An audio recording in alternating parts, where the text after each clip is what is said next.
soc el Josep Anton Ferrer, soc el responsable tècnic d'Urban Refuse Development. És una empresa del grup URB, on ens focalitzem bàsicament en el nostre 90% del core business, per dir-ho d'alguna manera, és la implantació de sistemes de recollida pneumàtica de residus, en el món municipal, ja sigui en empresa privada o al món municipal. Bàsicament, la tecnologia de recollida pneumàtica és molt semblant, és a dir, és una instal·lació que al final el que fa és per aspiració, et recull la brossa que tu has depositat en una bústia, és a dir, substituïm el contenidor tradicional per el que és una bústia intel·ligent, és a dir, és una bústia on realment el nivell d'emplenat d'aquella bústia el gestiona un sistema d'intel·ligència artificial, que ell mateix s'autogestiona i sap quan ha de recollir en funció de la producció que té en aquella zona o en aquell àmbit, i en la fracció horària del dia. Una de les solucions que vam desenvolupar amb el clúster va ser la millora de recobriments d'aquesta canonada, en el sentit que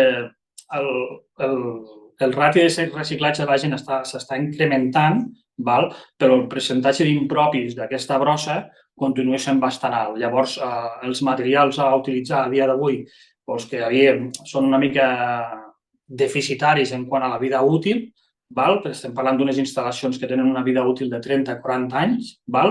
Llavors, el fet d'estar al clúster hem intentat desenvolupar nous recobriments que ens ajudin a donar una mica més de vida útil de la instal·lació.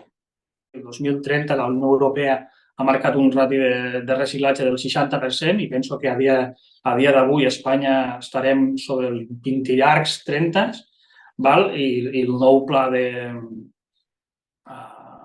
gestió de residus ja marca una sèrie de tasques on realment s'implementen sistemes com el de recollida pneumàtica o entre altres que fan que es millori o s'intenti millorar aquest sistema. Per exemple, hi ha la possibilitat d'incorporació d'un sistema de CDR, que és un sistema de devolució i recompensa, per que és tota la part d'envasos, que nosaltres també ja estem treballant amb el desenvolupament d'algun tipus de màquina. Ara mateix hi ha possibilitat que puguis baixar a tirar la brossa amb el mòbil i obris la bústia amb el propi mòbil. Però a la gent gran tampoc no els hi pots... O sigui, abarquem molta tipologia d'usuari i tampoc no pots tenir la mateixa solució per tothom. Però, òbviament, és un tema de conscienciació. Jo crec que formar part del clúster ens aporta molts avantatges que realment per si sol l'empresa possiblement no podria tenir. Tens una part de networking, òbviament, on realment estàs en contacte amb diferents empreses més o menys del sector dels materials, ja sigui a nivell de recobriments, possiblement no tots enfocats al teu producte, però possiblement sí que hi puguin tenir implicació. I, òbviament, bàsicament, és el desenvolupament o l'I+D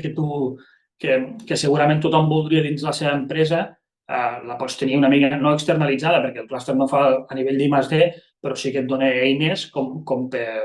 presentar subvencions, com va ser aquesta de l'IRC del 2021, o qualsevol altra per estar en contacte